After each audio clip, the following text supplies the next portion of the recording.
Hello everyone, I am Binal Patel and today I will be the host for Indus seminars thank you everyone for joining us for 8th Indus seminar.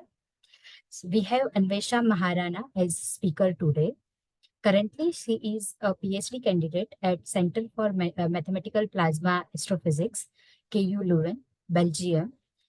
She obtained her BSMS degree from ISER Pune in the year 2020.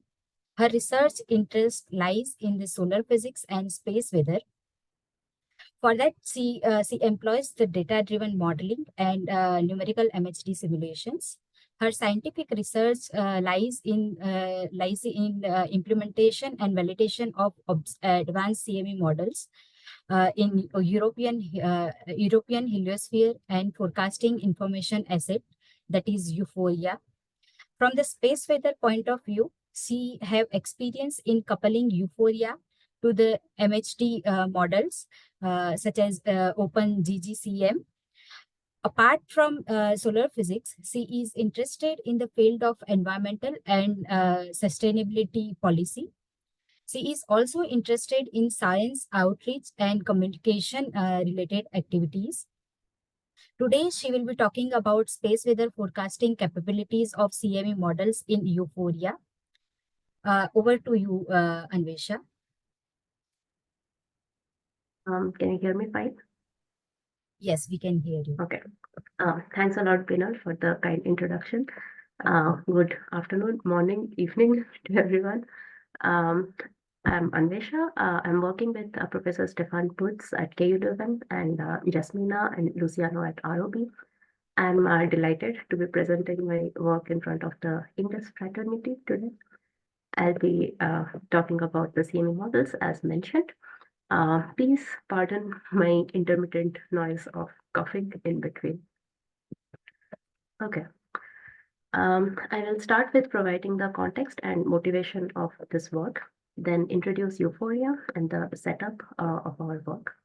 I will move on to describing the three magnetized CME models currently functional in EUHFORIA, and this will be followed by a demo of modeling CME event of 12th July 2012 and the models used for geoeffectiveness predictions as well. Finally, I will leave you with the conclusions and outlook. Okay, the introduction might be a bit boring for the experts. Please bear with me, but I thought of giving a broad overview in case non-CME people are also in the crowd. So CMEs are these gigantic eruptions of magnetized plasma from solar corona. They're caused when highly twisted magnetic field structures reconnect or rearrange into less dense configuration as a result of sudden release of electromagnetic energy in the form of flares.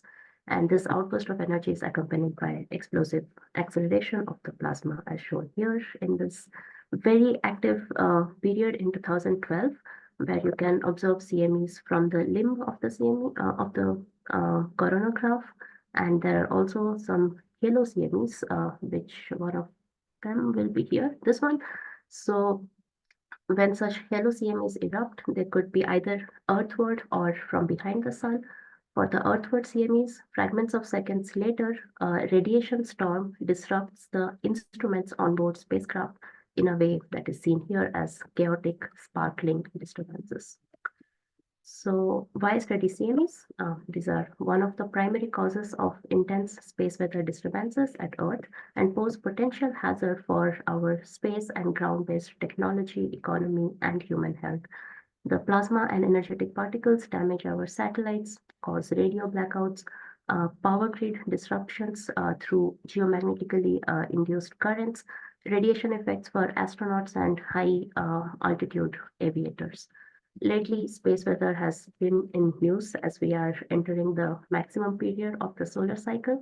And there's a lot to learn about taking precautions from historical events like the Halloween storm, for example, where the auroras were visible as south as the Mediterranean regions.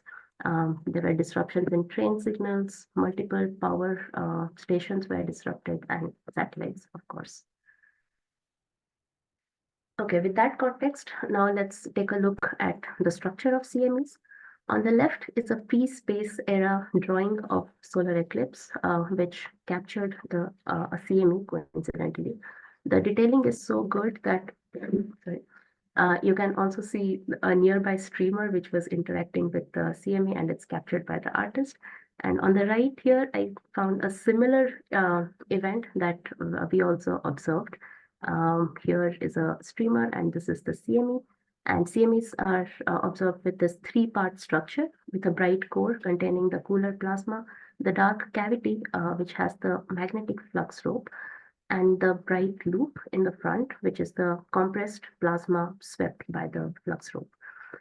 In case of fast CMEs, we also observe the shock in front of the CME and a diffuse sheet, which is again the pre-existing material in the coronal environment. Okay. However, these white light images do not give us much information about the magnetic flux rope that lies here. So how does the CME flux rope look like and when it impacts Earth? To answer this question, we take help from the in situ measurements. Interplanetary CMEs are basically the same CMEs, just in the interplanetary space. Here is an example of the ICME signature taken in situ. The CME arrival is marked with a shock, followed by a pileup of material in sheath, and then the magnetic cloud, which is characterized by high magnetic field strength, low plasma density, and low plasma beta. That's because the magnetic field dominates inside the CME. We also observe a smooth rotation in the magnetic field in the north-south component and a distinct axial component as well, which is pointing in east in this example. And based on this magnetic field signatures, we can also get a schematic representation of the front of the CME like this. And decoding from all these observations, many models have proposed to model the CMEs as twisted flux rope structures with toroidal and poloidal magnetic fields. The common thing between these models is the global extended structure of the CME. What is important to us is the southward component of the magnetic field in CMEs. That's because it interacts with the northward component of the Earth's magnetosphere and causes the severe geomagnetic storms. This is just an artistic representation of that process. Okay. In this animation, we observe the propagation of the CME as it moves and changes on its way from the sun to Earth. For obtaining CME tracking observations like this, the spacecrafts need to be positioned at the right place and at the right time when the CME erupts, which is not always the case to capture such Earthward CMEs. The earliest warning of the impact at Earth that we can obtain is at L1, which gives us less than an hour to take any measures against the storms. So this observational limitation brings us to the first motivation that it is important to make predictions of CME arrival time and solar wind properties using simulations and models based on remote sensing observations of the erupting CMEs. The second motivation is to model a global CME geometry with internal magnetic field structure to model and predict the potential geomagnetic impact due to the magnetic field. Last but not the least, we need CME models that can run fast enough in real time to attain early warnings of CME geoeffectiveness and to make it more operations friendly. Now let's first talk about EUHFORIA. EUHFORIA is the physics-based MHD space weather forecasting tool. Here is a modeling chain that I will be talking about. First, let's focus on the coronal and the heliospheric part, and then we'll go to the magnetospheric parts.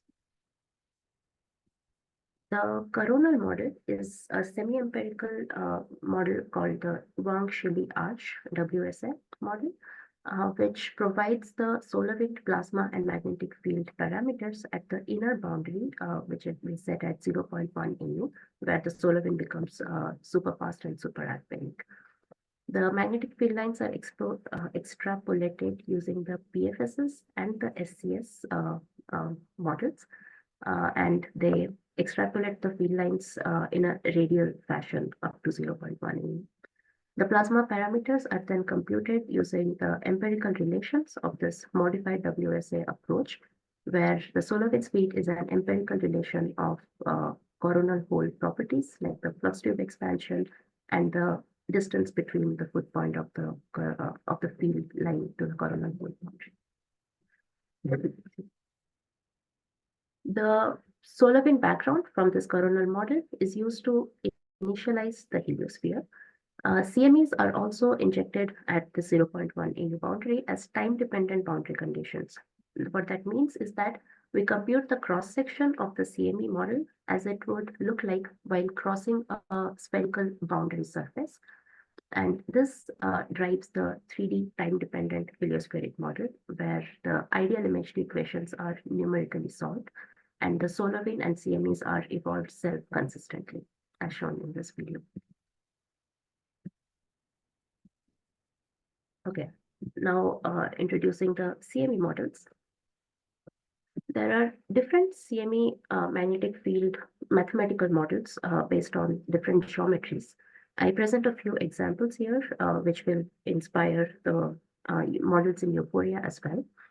The first one is this simplest cylindrical geometry, which is modeled with a very popular Lundquist model, which considers a static and axially symmetric linear force field configuration. So the field line is strong and axial near the center, and it becomes a more azimuthal and weaker as with increasing distance from the center. Next is the spheromak model, which also has this toroidal and poloidal field structure, but it's in the form of a spherical geometry. Finally, the toroidal model is a complementary model of the cylindrical solutions, as it accounts for a curvature inside the CME. While the first two models are linear, the modified toroidal model is nonlinear and adds to the complexity of the twisted field lines. And this geometry is also more closer to the CME geometry. Okay, so the first magnetized CME model in EUHFORIA is the spheromak model. It has a spherical geometry and this linear force-free magnetic field configuration. It is capable of reproducing magnetic field signatures of the CME at Earth, unlike the non-magnetized cone model, which is very popular. It's used in MD as well, and we have it in EUHFORIA. Here is a comparison of the EUHFORIA simulation of the event 12th July 2012, which I'm using as a base to validate all my models. We plot here the speed, number density, and all the components of magnetic fields, and we will focus mainly on BZ today. And this is a very textbook event to mention. So here, spheromak does have a non-zero magnetic field signature, unlike the cone model, but there's surely a lot of improvement that is required. And the drawbacks are that the magnetic field components are underestimated. There is a time delay in which they reach at Earth. And the most importantly, they cannot accurately model the CME impact in case of side encounters. What I mean by that is if this is a CME, extended CME flux drop, and Earth is here, if we launch it with a spheromak, it will not capture this leg encounter of the CME at Earth. And that's why we need more extended geometry. To deal with those drawbacks, we implemented Fry3D, which is flux rope in 3D in the framework of EUHFORIA. This model has global and extended geometry, unlike spheromak, and it's promising to model the flank encounters. A flexible shell is capable of modeling the deformations like pancaking, flattening, skewing, etc. And the magnetic field is given by a Lundquist-like configuration, but it's a Gaussian magnetic field, which is deformed as per the shell. And the magnetic field lines follow this modified geometry. Here I have shown some of the deformations for extreme values of parameters, like for pancaking, which is the expansion of CME cross-section, flattening, which is experienced by fast CMEs, and the shape of the CME axis gets changed. Skew, which is a result of solar rotation and is mostly experienced by slow CMEs. We recently did an analysis, which you can find here, where we applied the Fry 3D model to study a skewed CME case. This is just to show that we first modeled this shell and populate it with the wheel lines. And this is how the Fry 3D looks like. Okay, so we modeled the same event again with Fry 3D. Here's a comparison of all the profiles. The arrival times are obtained similarly with both. The magnetic field profile, especially the BZ, we see a huge improvement in case of Fry 3D. We also went ahead to validate with other events. Here is the event of 10th September 2014, where the CME impact was not exactly head-on, and we launched the CME models with a similar initial magnetic field orientation. Here we are just comparing spheromak and Fry 3D. The speed and density profiles are similar, just with some delay. But although Fry 3D could reproduce the orientation of BZ at Earth, it is completely different from spheromak, and that suggests that maybe spheromak underwent some kind of rotation in the heliosphere, or it's just because of its poor performance due to the non-direct impact at Earth. So far, so good. However, Fry 3D also has its drawbacks. The high computation time due to complex geometrical transformations is not really very operations friendly. The CME is also connected to the inner boundary numerically, and it needs to be disconnected systematically for the injection of subsequent CMEs. And that process is still ad hoc. So that's why we wanted to implement a new magnetized CME model, which satisfies basically these two criteria. It must have an extended CME geometry to overcome the drawbacks of spheromak, and it must be computationally inexpensive to satisfy the needs of operational space weather forecasting. Hence, the third and the final model, which is the Torus model, that is developed to address these drawbacks. Okay, in case there are questions, you can already ask them during the talk. I think we forgot to mention that in the beginning. Right. Yeah, there is one question. I will unmute him. Yeah, I have one question. So there are multiple models of the for the CME. So what is the exact role of these models? So these models study the pattern of the CME, and do they intend to mitigate the problems caused by the CME?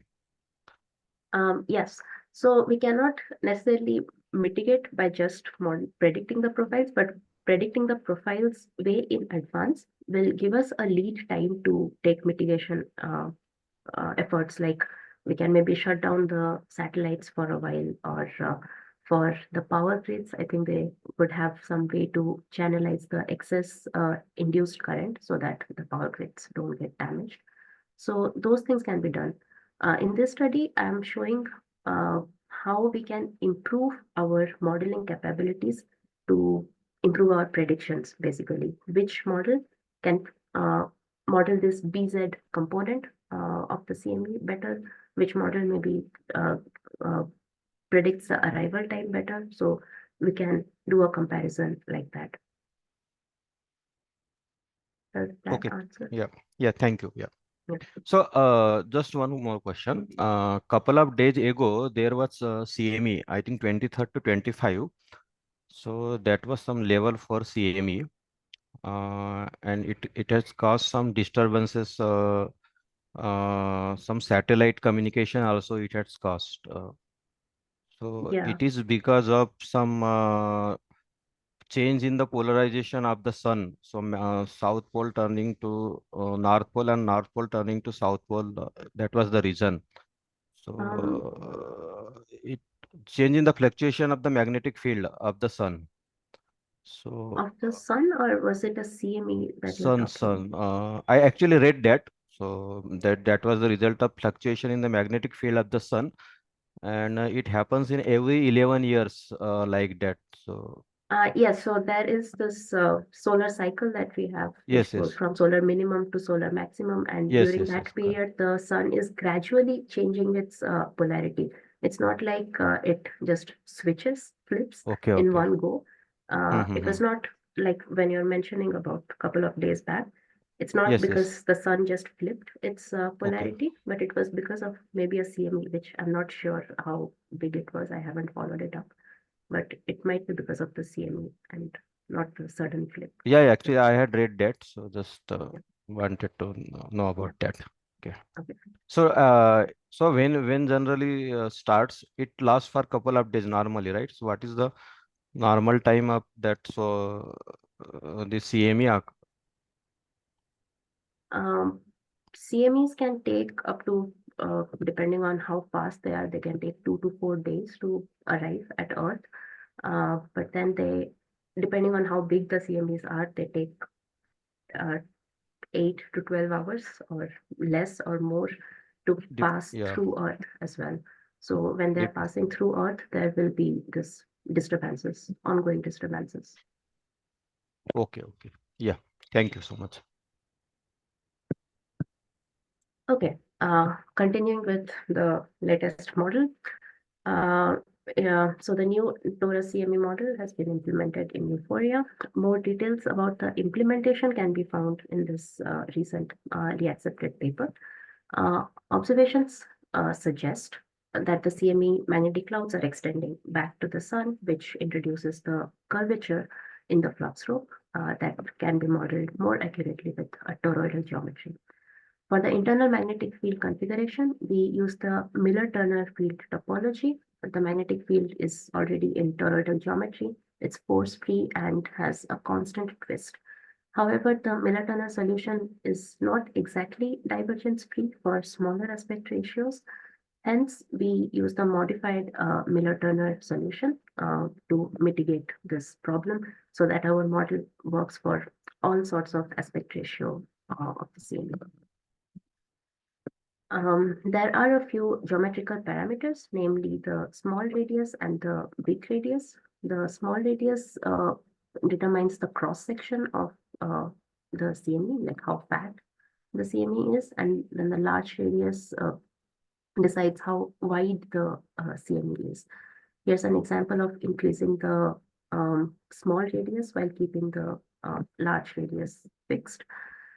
Um, These parameters are then used to correlate to the standard CME reconstruction parameters like the half width and the half height, which correspond to how wide and how fat the CME should be. We make the geometrical transformations of the torus to match this flux rope geometry parameters and make our predictions more realistic. Okay, but is the CME actually a full torus? When we look at our simulations with the full torus, we find that the trailing part or the rear part of the torus behaves as a secondary plasma blob, and this can lead to an erroneous prediction. Hence, we modified the full torus into a 3/4 torus model, which, for the lack of a better word, we are calling the horseshoe model. And it looks more like a propagating flux rope, as we can see here. Here we point out the differences in the predicted magnetic field components in both the models. In the full torus, we can see that there's a double axis signatures because of the rear part, which also arrives at Earth, and it's also expanding less as compared to the horseshoe, as shown here in this. So from this point in the talk, I will be talking about the horseshoe version of torus model as it seems like a more realistic case. As promised, let's see how we use the observations to constrain the models. Let's take a closer look at this event. The CME was a fast, Earth-directed, non-interacting event. And when the CME was initiated with a flare eruption, there was the enhancement in X-ray intensity observed south of equator. And after a few hours, the CME was observed in the coronographic field of view as well. With our 24/7 monitoring of the sun, it is possible to identify flare CME association. As there were no other earthward eruptions in that time frame, the CME and ICME correlation was also established, and we see a very negative BZ that hit Earth. The KP index was greater than 4, which was a consequence of this long-lasting negative BZ. And the idea now is to use the remote sensing observations to constrain CME parameters, which can serve as inner boundary conditions for euphoria. We begin with the geometrical parameters. For that, we perform a 3D reconstruction using the multi-viewpoint observations from stereo A and stereo B. Here we have used the Fry 3D model to do that. It is similar to the GCS tool, which more of you might be familiar with. And we are also planning to develop something which will be more of a torus shell fitting tool. And these are the parameters that we can obtain from this geometrical reconstruction. Next, we constrain the magnetic field parameters by observing the source region of the eruption. Parameters like chirality, polarity, and tilt are obtained from the low coronal proxies in EUV and the magnetogram observations, respectively. There is a raised hand. Yeah. Hi, Anwesha. This is Shatab this side. Sorry to interrupt the flow. Yes, no. Yeah, it's such a nice presentation. What I was wondering is, since you talk about providing the half width for the CME into your euphoria model, I was wondering what do you do, because the width of the CME would really vary if you see the CME in an axial perspective and a lateral perspective, right? Yeah. So do you take that into account while you calculate the width? You mean we do the half width and the half height? So half height is like the kappa parameter in GCS for right. the thickness. So, for example, if you see the GCS model, they do it in this way that if you see the CME and you rotate the CME, the same CME by 90 degrees from your line of sight, then the width calculations will change drastically. And so they provide like two different formulas where you can calculate the half width using axial perspective as a lateral perspective. But I was wondering how much effect or how much significant that would be as far as the euphoria results are concerned. I think that would be very significant, because if we are underestimating the width, we are underestimating the mass that we are injecting. So yes, that will affect it quite a lot. So that's why we are making our models fast enough so that we can do ensemble runs and take into account this uncertainties in width. Okay, sounds great. Okay, thank you. Okay, so for the magnetic field parameters, these observations can be linked to the basic elements of the standard two-ribbon flare model. Here, the expanded arcade field lines are separated by a current sheath formed due to reconnection at this magnetic X point, which creates the closed field lines below the X point and the twisted flux rope above the current sheath. The sigmoid is a signature of this current sheath and gives us information about the chirality. So for example, here it's a forward S-shaped sigmoid, which means it's a right-handed flux rope. The polarity and the geometrical tilt are can be estimated from the magnetogram observations. Here's basically a schematic of how the flux rope front would look like. Okay, next parameter is flux, which is very important, and it is obtained by many methodologies. One of them is using the post-eruptive arcades, which is a proxy for the amount of flux area that is ejected. And we integrate the line of sight magnetic field with the area of the post-eruptive arcade to obtain the flux. We use this observed poloidal flux to obtain the axial magnetic field strength, which is a parameter required for our model. Okay, after putting all the ingredients into the EUHFORIA recipe, here are the results of the horseshoe model. We get a very reasonable arrival time, and the magnetic field profiles are also quite reasonable. Here in the shaded profiles, it's basically the predictions at virtual satellites that we place around Earth to get an estimation of uncertainty, because CME might have deflected in the heliosphere as well. So we want to take the uncertainty into account. Okay. Next, we also compare the results of horseshoe with the existing models. Here, if you see, the total magnetic field strength is quite good for Phi3D, but that also comes with the overestimation of the By component. Similarly, with spheromak, also the Bx is kind of overestimated and shifted. So with all this, taking all these things into account, the horseshoe model is kind of intermediate, especially in By and Bz predictions. And it has to be emphasized that the horseshoe model is computationally much faster than Phi3D, almost less than half the time. But we need to be more quantitative about the comparisons, right? So don't worry, that's coming up next. We use the methodology of dynamic time warping as it finds similarity in patterns between two series, which might be differing in time. I won't go into much details of the algorithm, but please ask me later if you are interested. We essentially align the simulation results of BZ prediction from the simulation with different CME models with the observations, and we assign a score to see how good the alignment is. The score is called the sequence similarity factor, or SSF.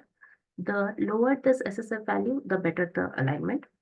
And the scores suggest they are actually in alignment with our conclusion that horseshoe model performs quite close to Phi3D, and it's much better than spheromak. Okay, so with this, I continue with talking about the geo-effectiveness predictions. So now we are focusing on this part of the coupling where we use the EUHFORIA output to derive geomagnetic indices. I will focus mainly on DST today. The major point that I want to highlight here is the advantage of forecasting over nowcasting. So the observations that we get at L1 point is just within an hour in advance before the storm actually hits Earth. We can improve the scene by using EUHFORIA modeled data to compute the geomagnetic indices well in advance, well up to 1 or 2 days. Sorry.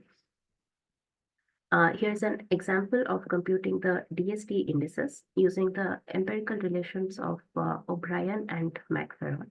The magnitude of DST is closely related to how well we model the PZ. So here in black are the observed DST, and the colorful lines are using the EUHFORIA modeled predictions. In red is spheromak, in blue is Phi3D. So here we see that if the BZ component is shifted, our DST predictions are also shifted, but we are doing quite well with the magnitude of BZ to be more precise. So Phi3D and horseshoe perform similarly in predicting the DST profiles, however, with a lag, as we can see here in both cases.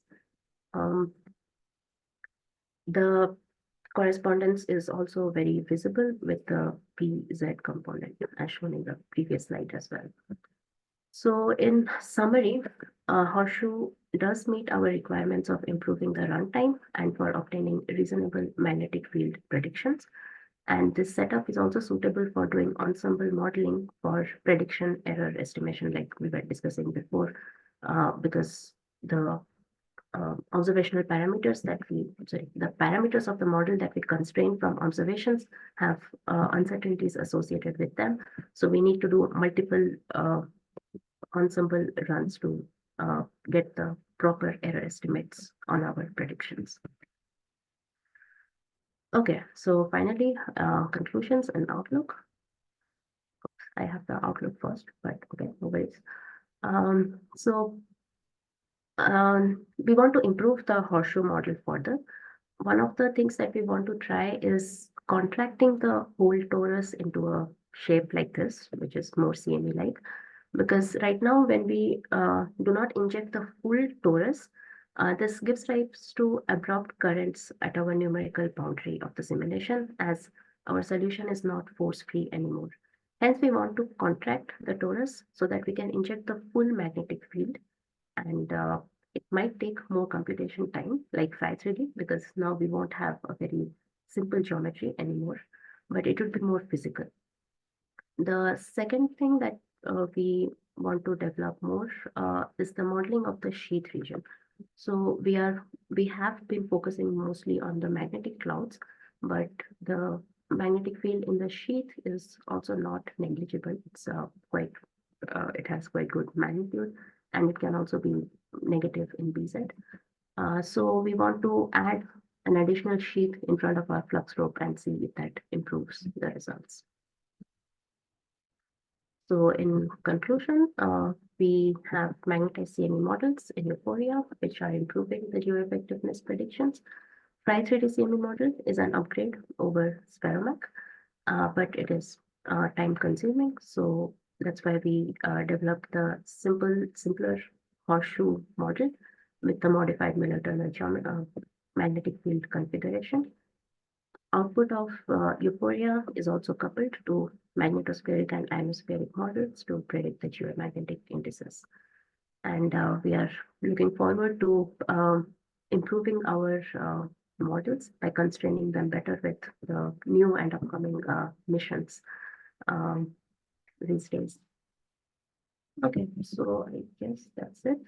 Thank you very much for your patience, and I look forward to more of your questions. Thank you very much, Anwesha, for such a nice talk and finishing it within the time limit. So if anyone is having questions, then they can raise their hands.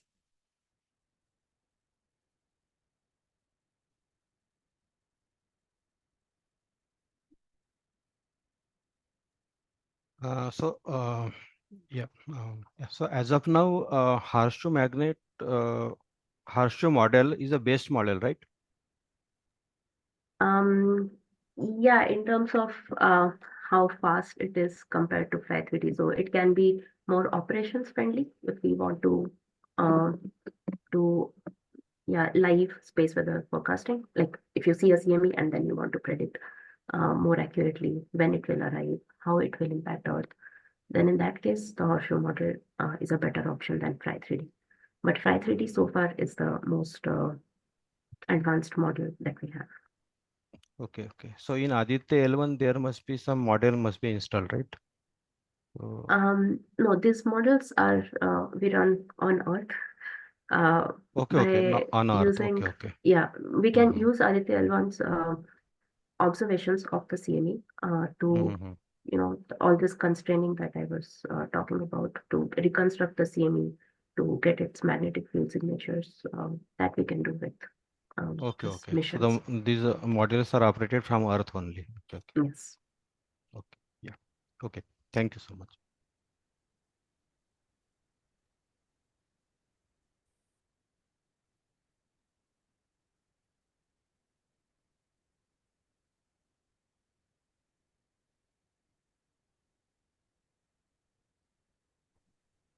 Any other questions?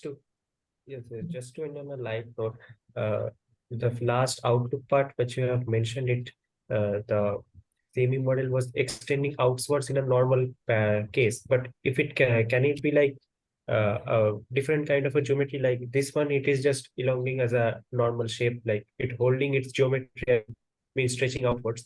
Let it say a bit delongated in the what is it, the downward side, or the such kind of simulations are also done? I'm just asking as a vague understanding. Sorry, can you repeat? I Okay, didn't get so the last part of. okay, I'm asking about this elongation is happening, maintaining the geometry as per the animation which is being showing. I'm asking about is some kind of a deformation or kind of a like, what I would say oblique kind of a thing is happening also. Can it be modeled in that case? I'm just asking for a very vague understanding. Yes, indeed, it can happen. This is just a schematic actually to show the contraction. But for example, in case of slide 3D, we do those sort of moment.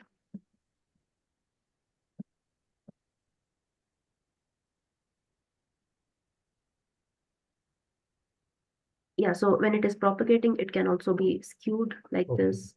If it is interacting with some high-speed streams, then also it can expand differently. I think this image would be to show. So for example, in this case, you see this is a meridional plane plot, and there are this higher speed in this case, and here's a lower speed. So the CME can expand differently into different regions of the whole domain. So this can be self-consistently modeled in the imagery domain. But if you want to inject a CME already with deformations, that's also possible with models these days. Just as the last part you were saying, because it will be like a normal computational part, but this kind of a shape. How much is the time variance for the computation part? Yeah, so how much time it takes for the computation to happen in this? Yes, so in this case, for the resolution that we have used, for example, Fry3D took around 9 hours for a full 10-day forecasting simulation. But the horseshoe took around 3 hours or so. So that is kind of the estimate. But we are also working on different ways to inject the CME. So we have something called a data cube method, where it can be sped up. The speed can be increased. But just to give an idea of the timings, it takes around 8 to 9 hours to run this. Okay, the last question will be, when was this horseshoe model first being proposed?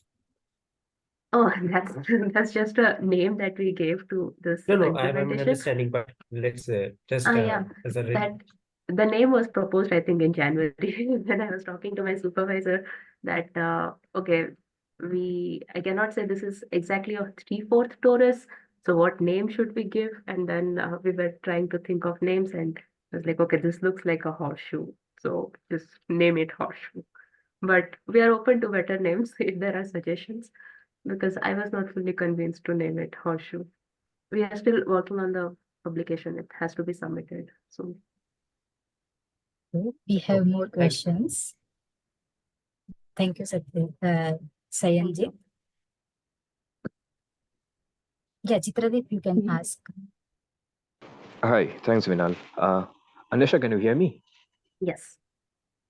So it was a nice overview of EUHFORIA and your contribution into it.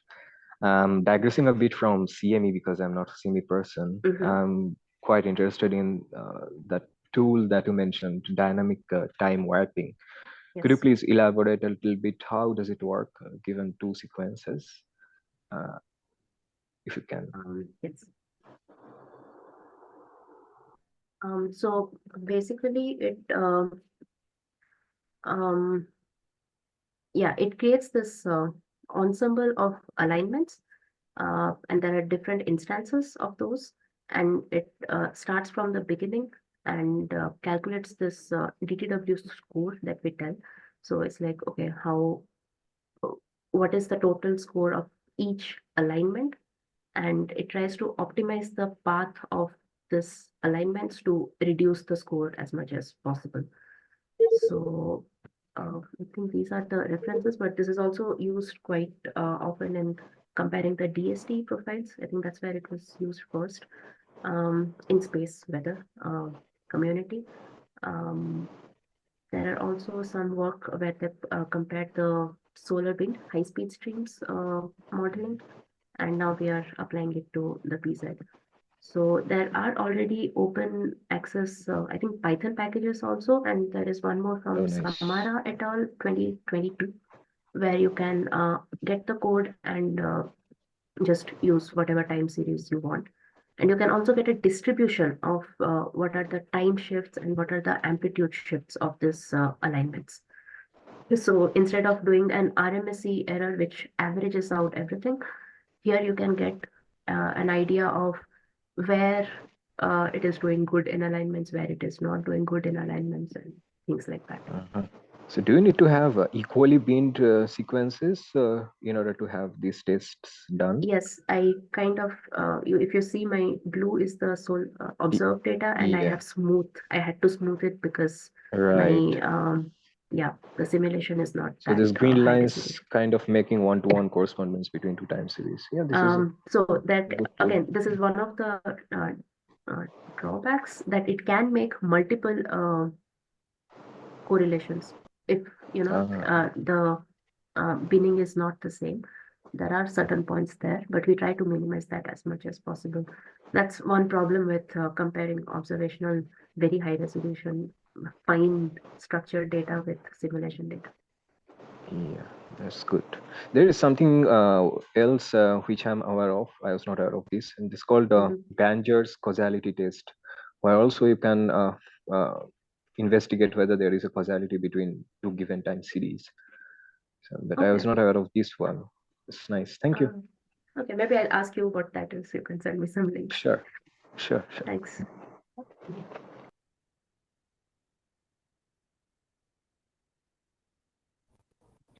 Yeah, I am Chef Hi, Pratik. So I was going to understand Wait. Yes. Pratik, we cannot hear you properly. Okay, am I audible now? Yeah. Better? But yes. Should I write my question in the chat? Yeah, maybe that would be better. There's this weird but background noise. Yes.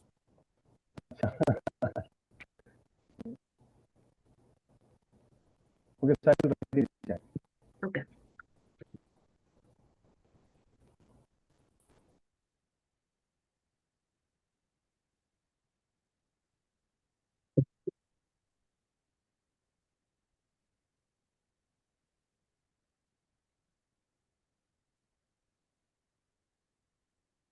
Yoshita, you can ask question. Yeah, okay, Veenu. Hi, Anwesha. That was a great talk. Can you hear me? Yes, Yes, yeah, we yeah. can. Yeah, so what I was asking was, you said that one of the drawbacks of your fried model was that the flank, like the side hits or the flank hits are not they do not really give very good predictions, right? So have you like done, sorry? Yeah, go ahead. Yeah. So what I'm asking was, have you tried to do it on like multiple number of CMEs, say CMEs which have not undergone too much of, say, deformation? Does it still give a bad representation of bad prediction of like a flank hit of a CME? If it is a head-on encounter, then spheromak does almost as good. It's not a problem. Right.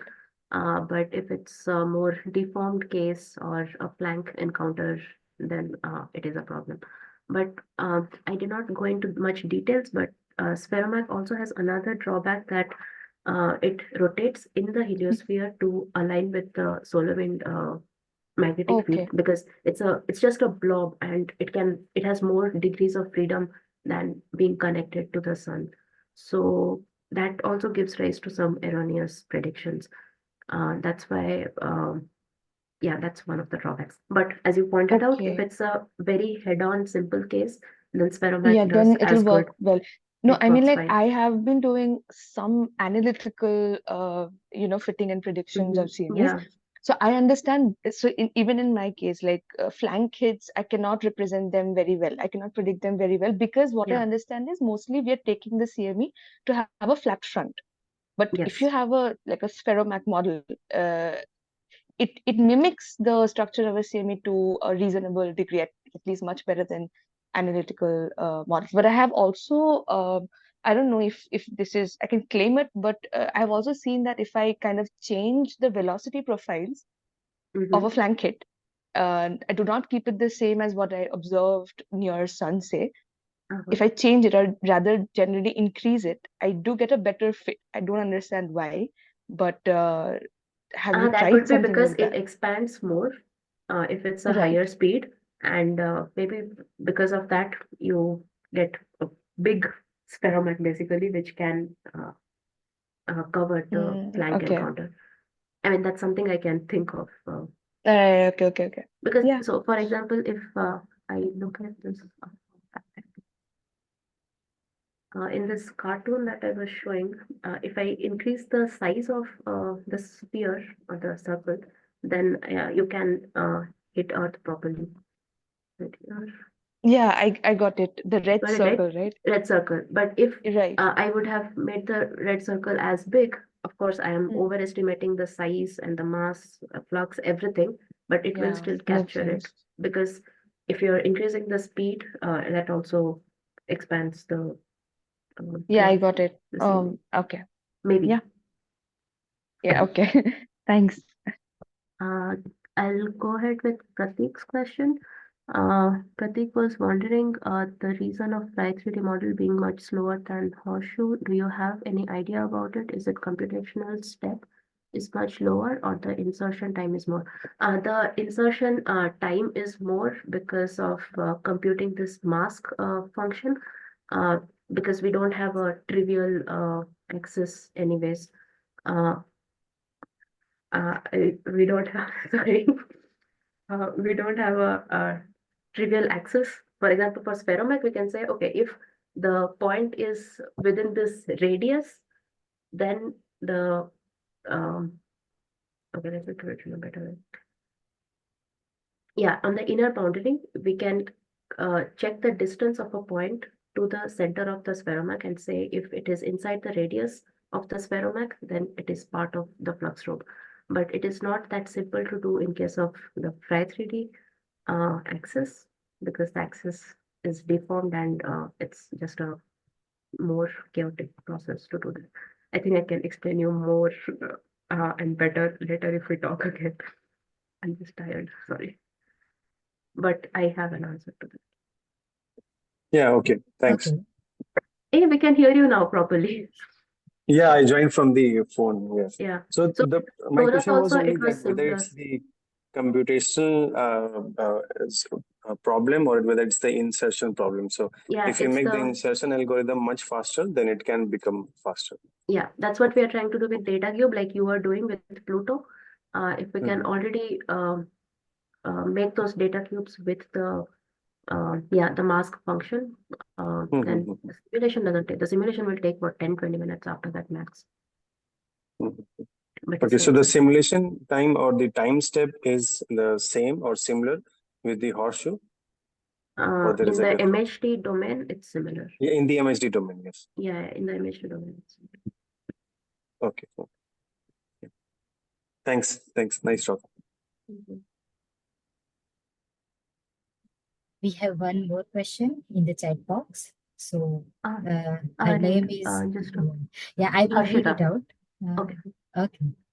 So just a follow-up question to Chitradeep's DTW question. How is it different from just doing a shifting in time? Just doing a simple time translation by shifting two functions. So, yeah, so in that case, we will shift all the features of the simulated profile with respect to the observed profile.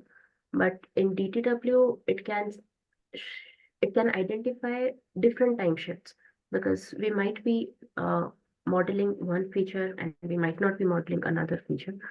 So DTW can give us that selective delays in time alignments from as much as I know about it. But we can discuss more about it if you use other algorithms.